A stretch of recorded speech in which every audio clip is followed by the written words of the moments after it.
Notification کو معطل کرنے کی جو کوشش کی گئی ہے وہ کسی صورت میں قابل قبول نہیں ہے۔ عوام سراپا احتجاج ہیں۔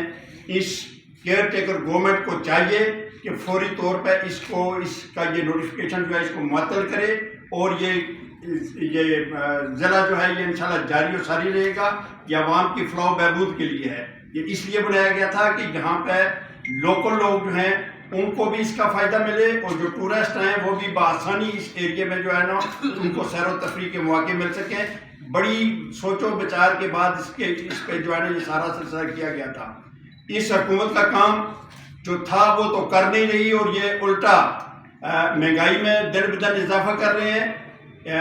عوام کے حقوق جو ہے ان کو سلب کیا جا رہا ہے، عوام پہ جو ہے مہنگائی کا پہاڑ توڑے جا رہے ہیں، اور یہ جو اس طریقے کے اوچھے ان کے ہتھکنڈے ہیں ان کو ہم انشاءاللہ کسی بھی صورت میں کامیاب نہیں ہونے دیں گے۔ انشاءاللہ تعالی یہ ضلع جاری و ساری رہے گا، یہ بنا ہوا ہے، یہ جاری ساری رہے گا، اور یہ آگے پھلے پھولے گا، اور اسی سے ہمارا علاقہ جو ہے وہ ترقی بھی کرے گا۔ وَمَا عَلَيْنَا إِلَّا الْبَلَاغُ الْمُبِينُ۔